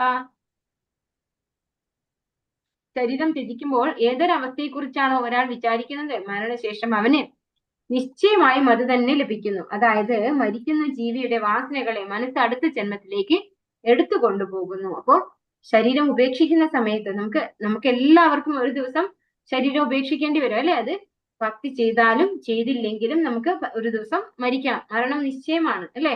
അപ്പൊ ഒരു ഭക്തനാകുമ്പോ എന്താ ചെയ്യുന്നത്? ശരീരം ത്യജിക്കുകയാണ് ചെയ്യുന്നത്. ഒരു അഭക്തൻ എന്താ ചെയ്യുന്നത്? മരിച്ചു പോവുകയാണ് ചെയ്യുന്നത് അല്ലെ. ആ വ്യക്തിയുടെ ജീവനെ ഫോഴ്സ്ഫുള്ളി എടുത്തുകൊണ്ട് പോവുകയാണ് ചെയ്യുന്നത്. പക്ഷെ ഒരു ഭക്തൻ ശരീരം ഉപേക്ഷിക്കുകയാണ് ചെയ്യുന്നത്, ത്യജിക്കുകയാണ് ചെയ്യുന്നത്. ശരീരം ത്യജിക്കുമ്പോൾ ഏതൊരവസ്ഥയെ കുറിച്ചാണോ ഒരാൾ വിചാരിക്കുന്നത്, നമ്മൾ എന്തിനെ കുറിച്ചാണോ ചിന്തിക്കുന്നത്, മരണശേഷം അതായി തീരുന്നു എന്നാണ് പറയുന്നത്. അപ്പോ നമ്മുടെ ഈ തെറ്റായ രീതിയിലുള്ള ഇന്ദ്രിയ ആസ്വാദനമൊക്കെ ആ സമയത്ത് വളരെ പ്രബലമായിട്ട് വരും എന്നാണ് പറയുന്നത്. നമ്മൾ ഏറ്റവും കൂടുതൽ എന്താണോ ചെയ്തിട്ടുള്ളത് അതിനെ കുറിച്ചായിരിക്കും അത്രയും മരിക്കുന്ന സമയത്ത് നമ്മൾ ചിന്തിക്കുക. നമ്മൾ വളരെ പ്ലാനൊക്കെ ചെയ്യും, നമുക്ക് ഭഗവാന്റെ നാമം ജപിക്കണം, മരണ സമയത്തുമ്പോ ഭഗവാന്റെ നാമം ജപിക്കണം, ഭഗവാനെ കുറിച്ച് ഓർക്കണം എന്നൊക്കെ പ്ലാനൊക്കെ ചെയ്താലും നമ്മൾ അതുവരെ എന്ത് പ്രവൃത്തിയാണോ ചെയ്തുകൊണ്ടുണ്ടായത് അത് തന്നെ നമുക്ക് ഓർക്കാൻ സാധിക്കുള്ളൂ എന്നാണ് പറയുന്നത്. അതായത് മരിക്കുന്ന ജീവിയുടെ വാസനകളെ മനസ്സ് അടുത്ത ജന്മത്തിലേക്ക് എടുത്തുകൊണ്ട് പോകുന്നു. അപ്പൊ അങ്ങനെ എന്ത് ചിന്തിച്ചോ ആ ചിന്തിക്കുന്ന സമയത്ത് എന്താണോ ഉള്ളത് മനസ്സിനകത്ത് അത് എടുത്തോണ്ടാണ് മനസ്സ് സൂക്ഷ്മ ശരീരം എന്ന് പറയുന്ന ഒന്നുണ്ട് അല്ലെ, മനസ്സ്, ബുദ്ധി, മിഥ്യ, അഹങ്കാരം. ഈ മൂന്നും ചേർന്ന് അടുത്ത ശരീരത്തിലേക്ക് ഷിഫ്റ്റ് ചെയ്യാണ് ചെയ്യുന്നത് ജീവാത്മാവിന്. അപ്പൊ ഈ മൂന്നും കൂടെ ഉണ്ടാവും അല്ലെ, അതിനനുസരിച്ചുള്ള ഒരു ശരീരം, അതിനനുസരിച്ചുള്ള ഒരു കർമ്മവാസനയായിരിക്കും ആ വ്യക്തിക്ക് ഉണ്ടാവുക. ഭൗതിക അഭിലാഷങ്ങൾ കൊണ്ട് മനുഷ്യ മനസ്സ് സാന്ദ്രമായത് കാരണം ആത്മീയ ശരീരത്തോടുകൂടി ആത്മീയ ലോകത്തിൽ പ്രവേശിക്കുന്നതിൽ നിന്ന് അവനെ തടസ്സപ്പെടുത്തുന്നു. ഭൗതിക അഭിലാഷങ്ങൾ കൊണ്ട് മനുഷ്യ മനസ്സ് സാന്ദ്രമായത് കാരണം, അപ്പൊ ഭൗതികമായിട്ടുള്ള ആഗ്രഹങ്ങൾ, ഒരുപാട് ആഗ്രഹങ്ങൾ ഉള്ളത് കൊണ്ട് ആത്മീയ ശരീരത്തോടു കൂടി നമുക്ക് ആത്മീയ ലോകത്തിൽ പ്രവേശിക്കാൻ കഴിയാതെ ആകുന്നു എന്നാണ് പറയുന്നത്. അത് തടസ്സപ്പെടുത്തുന്നു. കാരണം എന്തുകൊണ്ടാണ്? നമ്മൾ ഈ ശരീരബോധത്തിൽ ഇരുന്ന് ഈ ശരീരത്തിന് വേണ്ടുന്ന കാര്യങ്ങൾ മാത്രം ചെയ്താൽ ഒരിക്കലും നമുക്ക് അതീന്ദ്ര ശരീരം സ്വീകരിച്ച് ഭഗവാന്റെ ധാമത്തിലേക്ക് തിരിച്ചു പോകാൻ സാധിക്കില്ല. ഭക്തന്മാർ ഭഗവത് സേവനം ശീലിച്ച് ഭഗവത് പ്രേമം വളർത്തിക്കൊണ്ടുവരുന്നു. മരണസമയത്ത് ഒരു പക്ഷേ ഭഗവത് സ്മരണം ഉണ്ടായില്ലെങ്കിൽ പോലും ഈശ്വരൻ ഭക്തനെ വിസ്മരിക്കുകയില്ല. അപ്പൊ ഭക്തന്മാര് സദാ ഭഗവാന്റെ സേവനത്തിൽ ഏർപ്പെടുമ്പോ അവർക്ക് എന്താണ്, ഒരു ഫ്രീ ടിക്കറ്റ് കിട്ടുകയാണ് അല്ലെ. എന്താണ്, സ്വമേധയാ അവര് ഭഗവത് പ്രേമം വളർത്തിക്കൊണ്ടുവരുന്നു. പക്ഷെ മരണസമയത്ത് ഭക്തൻ മറന്നാലും ഭഗവാൻ മറക്കില്ല എന്നാണ് പറയുന്നത്. ഭഗവാൻ അവരുടെ ഓർമ്മകളിൽ വന്ന് അവരെ കൊണ്ട് ഭഗവാനെ കുറിച്ച് ഓർമ്മിപ്പിക്കുന്നു എന്നാണ് ഇവിടെ പറഞ്ഞു തരുന്നത്. ഭക്തി വിനോദ് ഠാക്കൂർ പറയുന്നു, ഒരുവൻ സ്വഭാവ ദൂഷ്യമുള്ളവനാണെന്നിരിക്കലും ഋഷികളുടെ മാർഗത്തിലേക്ക് കടന്നുവെങ്കിൽ ആ ഭക്തനെ നാം അംഗീകരിക്കണം. അപ്പോ ഒരാള് പൂർവമായിട്ട്, അതായത് ഈ ശരീരത്തിൽ ഇരുന്നുകൊണ്ട് തന്നെ നേരത്തെ ഒരുപാട് തെറ്റുകളൊക്കെ ചെയ്തിട്ടുണ്ടെങ്കിൽ പോലും ആ വ്യക്തി ഋഷികളുടെ മാർഗത്തിലേക്ക് കടന്നുവെങ്കിൽ, അതായത് എല്ലാം ത്യജിച്ച് ഭഗവാന്റെ സേവനത്തിൽ ഏർപ്പെടാനുള്ള കാര്യം, ആ ഒരു പ്രവൃത്തി ആ വ്യക്തി ചെയ്യുവാണെങ്കിൽ ആ വ്യക്തി ആരായിട്ട് കാണണം എന്നാണ് പറയുന്നത്? ഭക്തനായിട്ട് നമ്മൾ അംഗീകരിക്കണം എന്നാണ് ഇവിടെ പറയുന്നത്. അപ്പൊ നമുക്ക് മുമ്പേ ഞാൻ എന്ത് മോശം പ്രവൃത്തി ചെയ്തിട്ടുണ്ടെന്നുള്ളതൊരു വിഷയമല്ല. ഇന്ന് ഞാൻ ആ സത്യം തിരിച്ചറിഞ്ഞ് എന്റെ എല്ലാ മോശം പ്രവൃത്തികളെയും ഉപേക്ഷിച്ചുകൊണ്ട് ഭഗവാന്റെ സേവനത്തിലേക്ക് എൻഗേജ് ചെയ്യിപ്പിക്കാൻ ഞാൻ തയ്യാറാണെങ്കിൽ ആ വ്യക്തി ആരാണെന്നാണ് ഇവിടെ പറയുന്നത്? ഒരു ഭക്തനാണെന്നാണ് ഭഗവാൻ പറയുന്നത്. ജീവാത്മാവിന് രണ്ടു തരം പ്രവർത്തനങ്ങളുണ്ട്, ആത്മജ്ഞാനത്തിന് വേണ്ടിയും ശരീരപാലനത്തിന് വേണ്ടിയും. ഇപ്പോ രണ്ടു തരം പ്രവർത്തനങ്ങൾ. ഒന്ന് ആത്മീയ പുരോഗതിക്ക് വേണ്ടിയുള്ള പ്രവർത്തനമാണെങ്കിൽ മറ്റൊന്ന് ഭൗതികമായ നേട്ടത്തിന് വേണ്ടിയിട്ട്, അല്ലെ, ശരീരപാലനത്തിന് വേണ്ടി എന്ന് പറഞ്ഞാൽ എന്താണ്? ഭൗതിക നേട്ടത്തിന് വേണ്ടിയിട്ടുള്ള പ്രവർത്തനങ്ങൾ. അങ്ങനെ രണ്ടു തരം പ്രവർത്തനങ്ങളാണ് ഒരു ജീവാത്മാവിനുള്ളത്. ഒന്നെന്താണ്? ആധ്യാത്മിക പുരോഗതിക്ക് വേണ്ടുന്ന പ്രവർത്തനങ്ങൾ. അത് ഏതൊക്കെയാണ് ആ പ്രവർത്തനങ്ങള്? ഇതുപോലെയുള്ള ക്ലാസ് അറ്റൻഡ് ചെയ്യുക, അല്ലെ, ഭഗവത്ഗീത ഭാഗവതം ഒക്കെ കേൾക്കുക, വായിക്കുക, പഠിക്കുക. ഇതൊക്കെ എന്താണ്? ആത്മജ്ഞാനത്തിന് വേണ്ടിയുള്ള പ്രവർത്തനങ്ങളാണ്. ഈ ശരീരപാലനത്തിന് വേണ്ടിയുള്ള പ്രവർത്തനങ്ങൾ എന്താണ്? ഓഫീസ് ഡ്യൂട്ടി, അല്ലെ, നമ്മള് ടീച്ചിങ് ജോബ്, അതുപോലെ എല്ലാ വർക്കും ചെയ്ത് ശരീരപാലനത്തിന് വേണ്ടി ചെയ്യുന്നു. അങ്ങനെ രണ്ടു തരം പ്രവർത്തനങ്ങളാണ് ഒരു ജീവാത്മാവിനുള്ളത്. ഒന്ന് ആത്മീയ പുരോഗതിക്ക് വേണ്ടി, മറ്റൊന്ന് ഭൗതികമായ പുരോഗതിക്ക് വേണ്ടി. ഭഗവത് ഭജനപരങ്ങളായ പ്രവർത്തനങ്ങൾക്ക് ആക്കം കൂടുന്തോറും ശരീര പരങ്ങളായ പ്രവർത്തനങ്ങളുടെ അനുപാതം ചുരുങ്ങി വരും. അതായത് നമ്മള് ഒരു ഭാഗം കൂടുതൽ ശ്രദ്ധിക്കുമ്പോൾ, അതായത് ഭക്തിയുത സേവനമാണ് നമ്മൾ ഇവിടെ പറയുന്നത്. ഭഗവാന് ഭക്തി ചെയ്യുന്നത് കൂട്ടി കൊണ്ടുവരികയാണെങ്കിൽ നമ്മുടെ അപ്പുറത്തെ ഭാഗത്തുള്ള പ്രവർത്തനം, അതായത് ഭൗതികമായിട്ടുള്ള പ്രവർത്തനം എന്താണ്, അതിന്റെ അനുപാതം ചുരുങ്ങി വരും എന്നാണ് ഇവിടെ പറയുന്നത്. അപ്പൊ നമ്മൾ കൂടുതൽ ഭക്തിയിൽ ഏർപ്പെട്ടു കഴിഞ്ഞാൽ നമ്മുടെ ഭൗതികമായിട്ടുള്ള എൻഗേജ്മെന്റ് എന്താണ്, കുറഞ്ഞു വരുന്നു എന്നാണ് പറയുന്നത്. ഒരു നിലയിൽ എത്തുന്നത് വരെ ഇടയ്ക്കിടയ്ക്ക് അയാളിൽ ലൗകികത പ്രത്യക്ഷപ്പെടുന്നത് സ്വാഭാവികമാണ്. അപ്പോ ഇടയ്ക്കിടയ്ക്ക് നമുക്ക് ലൗകികമായ അല്ലെങ്കിൽ ഭൗതികമായ ആഗ്രഹങ്ങൾ, അല്ലെ, നമ്മുടെ ഭൗതികമായ കർമ്മങ്ങളും ആഗ്രഹങ്ങളും ഉണ്ടാകുന്നത് സ്വാഭാവികമാണെന്നാണ് പറയുന്നത്. ഇത് ഏതുപോലെയാണ് ഉപമിക്കുന്നത്? ഒരു ഫാൻ നമ്മൾ ഓഫാക്കി കഴിഞ്ഞാൽ എന്താ സംഭവിക്കുക? സ്വിച്ച് ഓഫാക്കിയ ഉടനെ അത് നിൽക്കുവോ? ഫാൻ നിൽക്കുവോ? അങ്ങനെ സ്വിച്ച് ഓഫാക്കിയ ഉടനെ ഫാൻ സഡൻ ബ്രേക്ക് ഇട്ട പോലെ നിൽക്കുവോ? ഒരിക്കലും നിൽക്കൂല, അല്ലെ. അതെന്ത് ചെയ്യും? കുറെ നേരം ഇങ്ങനെ കറങ്ങി അവസാനം നിൽക്കുക ചെയ്യാം. അപ്പൊ അതുപോലെയാണ് എന്ത്, നമ്മളൊരു ഭൗതിക നിലയിൽ എത്തുന്നത് വരെ ഇടയ്ക്കിടയ്ക്ക് അയാളിൽ ലൗകികത പ്രത്യക്ഷപ്പെടുന്നത് സ്വാഭാവികമാണ്. അപ്പൊ ഈ നിൽക്കാൻ കുറച്ച് സമയം എടുക്കുന്നത് പോലെയാണ് നമ്മൾ ഈ ഭൗതികമായ പ്രവർത്തനങ്ങളും നിലയ്ക്കാൻ വേണ്ടിയിട്ട് കുറച്ച് സമയം എടുക്കും നമ്മൾ ഭക്തി ചെയ്താലും. ഈ ലൗകികത അനന്തമായി തുടർന്നു പോകാൻ സാധ്യതയില്ല. കാരണം ഭഗവാന്റെ കാരുണ്യ നിമിത്തം അത്തരം അപൂർണതകൾ താമസിയാതെ ഇല്ലാതാകും. ഇത് ഭാഗവതത്തിലും പറയുന്നുണ്ട്. ഓർക്കുന്നു ആരെങ്കിലും? ശൃണ്വതാം സ്വകഥാ കൃഷ്ണഃ പുണ്യശ്രവണ കീർത്തനഃ ഹൃദയന്തസ്തോ ഹി അഭദ്രാണി വിധുനോതി സുഹൃത്സതാം അതായത് നമ്മുടെ എല്ലാ ഭൗതികമായ മാലിന്യങ്ങളും ഇല്ലാതെയാക്കുന്നു ഭഗവാന്റെ കഥകള്. അതുപോലെ ഭഗവത്ഗീതയും പറയുന്നു, ജന്മകർമ്മജ മേ ദിവ്യം ഏവം യോ വേതി തത്വതഃ തിക്ത്വാ ദേഹം പുനർജന്മ നൈതി മാമേതി സോർജുന. അല്ലെ, ഭഗവാന്റെ ജന്മകർമ്മങ്ങളൊക്കെ നമ്മുടെ എല്ലാ പാപങ്ങളും പുണ്യങ്ങളും എല്ലാം ഇല്ലാതെയാക്കുന്നു. അതിന് ഉതകുന്നതാണ് അല്ലെ, ഹൃദ്യന്തസ്തോഹി അഭദ്രാണി എന്നാണ് പറയുന്നത്. എല്ലാ മാലിന്യങ്ങളെയും ഇല്ലാതെയാക്കുന്നു. ഈ ലൗകികത അനന്തമായി തുടർന്നു പോകാൻ സാധ്യതയില്ല. കാരണം ഭഗവാന്റെ കാരുണ്യ നിമിത്തം അത്തരം അപൂർണതകൾ താമസിയാതെ ഇല്ലാതെയാകും. അപ്പൊ ഭഗവാന്റെ സേവനത്തിൽ നമ്മളെ എൻഗേജ് ചെയ്യിപ്പിച്ചു കഴിഞ്ഞാൽ നമ്മുടെ ഈ മാലിന്യങ്ങൾ ഇല്ലാതെ ആയിക്കോളും. അത് ഫോഴ്സ്ഫുള്ളി ചെയ്യേണ്ട ആവശ്യമില്ല എന്നാണ് പറയുന്നത്. അവ്യക്തിഗതവാദികളുടെ കാര്യത്തിൽ ഭഗവത് ഭക്തിക്ക് വേണ്ട സൗകര്യങ്ങൾ നിഷേധിക്കപ്പെട്ടിരിക്കുന്നു. കാരണം അവർ ഭഗവാന്റെ ബ്രഹ്മജ്യോതിസിൽ ആകൃഷ്ടരായി കഴിയുന്നു. അപ്പൊ ഭഗവാന്റെ ഒരു പ്രത്യേകതയുണ്ട്. ഭഗവാന്റെ പ്രത്യേകത എന്താണ്? ഭഗവാനെ ആഗ്രഹിക്കുന്നവർക്ക് ഭഗവാൻ ആ ആഗ്രഹിക്കുന്നതിനനുസരിച്ചുള്ള ഒരു സിറ്റുവേഷൻസ് അറേഞ്ച് ചെയ്ത് കൊടുക്കും. അതല്ലാത്തവർക്ക് എന്താണ്, ഭഗവാനെ മനസ്സിലാക്കാനുള്ള സിറ്റുവേഷൻസ് കിട്ടില്ല എന്നാണ് പറയുന്നത്. അവര് ബ്രഹ്മജ്യോതിയിൽ ആകൃഷ്ടരായി കഴിയുന്നു. ഹരേ കൃഷ്ണ മാതാജി, എന്തെങ്കിലും ചോദിക്കാനുണ്ടോ? ഹരേ കൃഷ്ണ. ഭക്തിയുടെ സേവനം 9 വിധത്തിലാണുള്ളത്. 9 വിധത്തിൽ, നവവിധ ഭക്തി അല്ലെ. എന്തൊക്കെയാണത്? ശ്രവണം, കീർത്തനം, സ്മരണം, പാദസേവനം, അർച്ചനം, വന്ദനം, ദാസ്യം, സാഖ്യം, ആത്മനിവേദനം. ഈ 9 കർമ്മങ്ങളാണ് ഭക്തിയുടെ സേവനത്തിൽ ഉള്ളത് എന്ന് പറയുന്നു. ഇത് എല്ലാവർക്കും ഓർമ്മ ഉണ്ടാവും എന്ന് വിചാരിക്കുന്നു. നമ്മള് കുറെ പ്രാവശ്യം ടെസ്റ്റ് ഇട്ടതാണ്. ഈ 9 ഒന്നിച്ചോ ഓരോന്നായി സ്വീകരിച്ചോ ഭക്തന് ഭഗവാനുമായി നിത്യസമ്പർക്കം പുലർത്താം. അപ്പൊ ഈ 9 സേവനങ്ങളിൽ ഏതെങ്കിലും ഒന്നിലൂടെ ഭഗവാന്റെ അടുത്ത് എത്താൻ സാധിക്കും എന്നാണ് പറയുന്നത്. അപ്പോ ഏതെങ്കിലും ഒന്നോ അല്ലെങ്കിൽ എല്ലാം തന്നെയോ അല്ലെ, ഓരോന്നായി സ്വീകരിച്ചോ ഭഗവാനുമായി ഭക്തന് സമ്പർക്കം പുലർത്താം. അങ്ങനെ മരണസമയത്ത് ഈശ്വരനെ സ്മരിക്കുവാൻ ഭക്തന് എളുപ്പം സാധ്യമാകുന്നു. അപ്പോ നമ്മൾ ഭഗവാന്റെ സേവനത്തിൽ ഏർപ്പെട്ടാൽ മരണസമയത്ത് നമുക്ക് ഭഗവാനെ ഓർക്കാൻ എളുപ്പമുണ്ട് എന്നാണ് ഇവിടെ പറഞ്ഞു തരുന്നത്. ഈ 9 മാത്രം അതിപ്പോ തന്നെ മാറ്റിക്കോതു.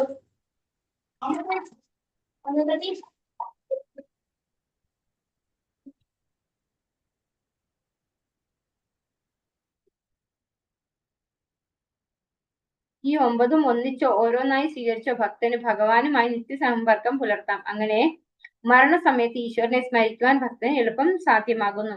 ഈ 9 ഓരോന്ന് മാത്രം സ്വീകരിച്ച താഴെ പറയുന്ന ഭക്തന്മാർക്ക് പരിപൂർണതയിൽ എത്താൻ സാധിച്ചിട്ടുണ്ട്. ശ്രീമദ് ഭാഗവതത്തിലെ വിശിഷ്ട വ്യക്തിത്വമായ പരീക്ഷിത് മഹാരാജാവ് ശ്രവണ സാധനയിലൂടെ ജന്മസാഫല്യം നേടി. അപ്പോ ഈ നവവിധ ഭക്തിയിൽ ഓരോന്നും എടുത്തെടുത്ത് പറയാണ്. പരീക്ഷിത് മഹാരാജാവ് ഭാഗവതം ശ്രവിച്ചതിലൂടെ മാത്രം ഇവിടെ പോയി ഭഗവാന്റെ ധാമത്തിലേക്ക് തിരിച്ചുപോയി അല്ലെ. ശ്രീമദ് ഭാഗവതം ഉപദേശിച്ചു കൊടുത്ത ശുകദേവ ബ്രഹ്മർഷി ഗോസ്വാമി കീർത്തനത്തിലൂടെ ലക്ഷ്യം പ്രാപിച്ചപ്പോ പരീക്ഷിത് മഹാരാജാവ് കേൾക്കുകയാണ് ചെയ്തതെങ്കിൽ ശുകദേവ ബ്രഹ്മർഷി എന്താണ് ചെയ്തത്? കീർത്തിക്കുകയാണ് ചെയ്തത് അല്ലെ ഭഗവാനെ കുറിച്ച്. അങ്ങനെ ഭഗവാന്റെ ധാമത്തിലേക്ക് തിരിച്ചു പോകാൻ പ്രാപ്തനായി ശുകദേവ ബ്രഹ്മർഷി. വന്ദനം വഴി അക്രൂരൻ ഉദ്ദിഷ്ടമായ ശ്രേയസ് സമ്പാദിച്ചു. അപ്പോ അക്രൂരൻ ചെയ്ത ഒരേ ഒരു സേവനം എന്ന് പറയുന്നത് വന്ദനമാണ്. പ്രഹ്ലാദൻ സ്മരണത്തിലൂടെയാണ് അഭീഷ്ടം നേടിയത്. പ്രഹ്ലാദൻ സ്മരണം എന്ന പ്രക്രിയയിലൂടെയാണ് ഭഗവാന്റെ ധാമത്തിലേക്ക് തിരിച്ചു പോകുന്നത് അല്ലെ. അപ്പൊ അതാണ് പ്രഹ്ലാദന്റെ ഭക്തിയുത സേവനം. പൂജ, അർച്ചനം കൊണ്ട് പൃഥു എന്ന പൃഥു മഹാരാജാവ് ചെയ്തിരിക്കുന്നത് അർച്ചനം എന്ന ഒരേ ഒരു പ്രവൃത്തി, ഒരേ ഒരു ഭക്തിയുത സേവനമാണ്. പാദസേവനം കൊണ്ട് സൗഭാഗ്യ ദേവതയായ സാക്ഷാൽ ലക്ഷ്മി ദേവിയും, ദാസ്യത്തിലൂടെ ഹനുമാനും, സഖ്യത്തിലൂടെ അർജുനനും, ആത്മനിവേദനം വഴി മഹാബലി ചക്രവർത്തിയും അഭീഷ്ട ഫലങ്ങൾ നേടി. അപ്പൊ ഈ പറഞ്ഞിരിക്കുന്ന ഓരോരുത്തരും അല്ലെ, ഹനുമാനും അർജുനനും ഏത് വഴിയാണ്?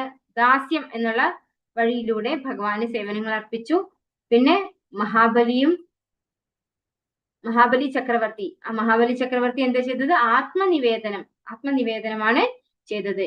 സഖ്യത്തിലൂടെ അർജുനൻ അല്ലെ, സഖ്യത്തിലൂടെ അർജുനനും ആത്മനിവേദനം വഴി മഹാബലി ചക്രവർത്തിയും. പരീക്ഷിത് മഹാരാജാവിന്റെ മുഖ്യമായ ചോദ്യം ഇതായിരുന്നു: ഒരു മനുഷ്യൻ തന്റെ മരണകാലത്ത് അനുഷ്ഠിക്കേണ്ട കൃത്യം എന്താണ്? ശുകദേവ ബ്രഹ്മർഷി ഉത്തരം പറഞ്ഞു അല്ലെ.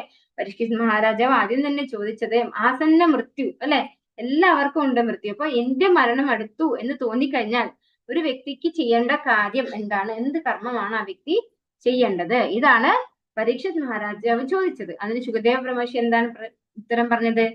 തസ്മാത് ഭാരത സർവാത്മാ ഭഗവാനീശ്വരോ ഹരിഹി. ശ്രോതവ്യ കീർത്തിതവ്യശ്ച സമർത്ഥവ്യശ്ചേച്ഛതാഭയം. എല്ലാ വ്യാകുലതകളിൽ നിന്നും മോചനം ലഭിക്കുന്നതിന് ആഗ്രഹിക്കുന്ന ഓരോ മനുഷ്യനും എപ്പോഴും സർവേശ്വരനും സർവപാപഹരനും സർവജീവികളുടെയും അന്തരാത്മാവുമായ ഭഗവാന്റെ കഥകൾ കേൾക്കണം, കീർത്തനം ചെയ്യണം, സ്മരിക്കുകയും വേണം. ഭാഗവതം 2:1-5. അപ്പൊ ഇവിടെ എന്താ പറയുന്നത്? എല്ലാ വ്യാകുലതകളിൽ നിന്നും മോചനം ലഭിക്കാൻ ആഗ്രഹിക്കുന്ന ഒരു വ്യക്തി എപ്പോഴും ഭഗവാന്റെ കഥകൾ കേൾക്കണം എന്നാണ് പറയുന്നത്. അങ്ങനെ ഭഗവാന്റെ കഥകൾ കേൾക്കുകയും ഭഗവാനെ കുറിച്ച് സ്മരിക്കണം, പിന്നെ ഭഗവാനെ കീർത്തിക്കണം. അങ്ങനെ മാത്രമേ ഒരാൾക്ക് ഭഗവാന്റെ ധാമത്തിലേക്ക് തിരിച്ചു പോകാൻ, ഈ ജന്മ മരണ ചക്രത്തിൽ നിന്ന് പുറത്തു കടക്കാൻ സാധിക്കുള്ളൂ. ഇന്നത്തെ മനുഷ്യ സമൂഹം പൊതുവെ രാത്രികാലങ്ങളിൽ നിദ്രയെയും നാരിയെയും സേവിക്കുന്നതിനും പകൽ സമയങ്ങളിൽ കുടുംബ രക്ഷണത്തിന് വേണ്ടി കഴിയുന്നിടത്തോളം ധനം സമ്പാദിക്കുന്നതിനും വ്യാപൃതരായിരിക്കുന്നു. അപ്പൊ ആധുനിക കാലത്തെ ജനങ്ങൾ എന്താ ചെയ്യുന്നത്? മനുഷ്യന്മാരല്ലേ, അവരെന്താ ചെയ്യുന്നത്? രാത്രി കാലങ്ങളിൽ നിദ്രയെയും നാരിയെയും സേവിക്കുന്നതിനും സ്ത്രീ സംസർഗവും ഉറക്കവുമാണ് രാത്രി കാലങ്ങളിൽ അവർ ചെയ്യുന്നതെങ്കിൽ പകൽ സമയത്തില് എന്താ ചെയ്യുന്നത്? കുടുംബ രക്ഷണത്തിന് വേണ്ടി, അതായത് ജോലിയിൽ ഏർപ്പെടുന്നു അല്ലെ, എന്തിനു വേണ്ടിയിട്ട്? വരുമാനം ഉണ്ടാക്കാൻ വേണ്ടിയിട്ട്, ജീവനമാർഗം അല്ലെ, ജീവനോപായമായിട്ട് അവര് തന്റെ ഒക്യുപേഷണൽ ഡ്യൂട്ടി അല്ലെ, നിയത കർമ്മങ്ങളിൽ ഏർപ്പെടുന്നു. അതിനുവേണ്ടി ഒരുപാട് ധനം സമ്പാദിക്കണം എന്ന് കരുതിക്കൊണ്ട് രാത്രിയില് ഉറക്കത്തിനെ സേവിക്കുന്നു, അതുപോലെ സ്ത്രീ സേവയും ചെയ്യുന്നു. ഭഗവാനെ കുറിച്ച് അറിയുന്നതിനോ സംസാരിക്കുന്നതിനോ പോലും മനുഷ്യർക്ക് സമയം കിട്ടുന്നില്ല. അപ്പോ ഇന്നത്തെ കാലത്ത് ഫുൾ ടൈം എൻഗേജ്മെന്റ് ആണ് അല്ലെ ഈ കാര്യങ്ങളിലൊക്കെ. അതായത് പണം സമ്പാദിക്കുക, പരമാവധി ഇന്ദ്രിയങ്ങളെ ആസ്വദിക്കുക, അതിനുവേണ്ടിയാണ് എല്ലാവരും സമയം കണ്ടെത്തുന്നത്. ഒട്ടും തന്നെ ഭഗവാനെ കുറിച്ച് അറിയാനോ ഞാൻ ആരാണെന്ന് അറിയാനോ അല്ലെ, മരിക്കുന്നത് വരെ ആസ്വദിക്കുക എന്നുള്ളതാണ് എല്ലാവരുടെയും ടാർഗറ്റ് ഇപ്പോ. അപ്പൊ അങ്ങനെയുള്ള വ്യക്തികൾക്ക് എന്തിനു സമയം കിട്ടുന്നില്ല? ഭഗവാനെ കുറിച്ച് അറിയാനോ ഭഗവാന്റെ സേവനത്തിൽ ഏർപ്പെടാനോ ഭഗവാനെ കുറിച്ച് സംസാരിക്കാനോ അവർക്ക് സമയം കിട്ടുന്നില്ല. ഉപനിഷത്തുകൾ, വേദാന്ത സൂത്രങ്ങൾ, ഭഗവത്ഗീത, ശ്രീമദ് ഭാഗവതം എന്നീ വേദഗ്രന്ഥങ്ങളിലെല്ലാം ഭഗവാൻ എല്ലാത്തിലും വെച്ച് പരമശ്രേഷ്ഠനാണെന്നും ബോധേന്ദ്രിയവാനാണെന്നും പ്രസ്താവിച്ചിരിക്കുന്നു. ഭഗവത് സേവനം പരിശീലിക്കാത്ത ഒരുവന് പ്രയാണകാലത്ത് ശരീരം അസ്വസ്ഥമായിരിക്കെ ഭഗവാനോട് തന്റെ ത്യാഗമയ സേവനങ്ങളെ സ്മരിക്കണമേ എന്ന് പ്രാർത്ഥിക്കുവാൻ എങ്ങനെ കഴിയും? ഇപ്പോ ഉപനിഷത്ത്, വേദാന്ത സൂത്രങ്ങൾ അല്ലെ, ഇതൊക്കെ ആരാണ് എഴുതിയിട്ടുള്ളത്? വേദൈസ സർവൈർ അഹമേവ വേദ്യോ, ഭഗവാൻ തന്നെ പറഞ്ഞിട്ടുണ്ട് അല്ലെ, വേദാന്ത കൃത് വേദ വിദേവചാഹം. അപ്പൊ എല്ലാത്തിന്റെയും യഥാർത്ഥത്തിലുള്ള ഉപജ്ഞാതാവ് അല്ലെങ്കിൽ രചയിതാവ് എന്ന് പറയുന്നത് ഭഗവാൻ തന്നെയാണ് അല്ലെ. അപ്പൊ ഭഗവാൻ തന്നെയാണ് വ്യാസദേവനായിട്ട് വന്നത്, എന്നിട്ട് ഇതൊക്കെ എഴുതി നമുക്ക് തന്നത് അല്ലെ. പക്ഷെ നേരത്തെ ഉള്ളതാണ് വ്യാസദേവൻ എഴുതി വെച്ചു എന്ന് മാത്രം.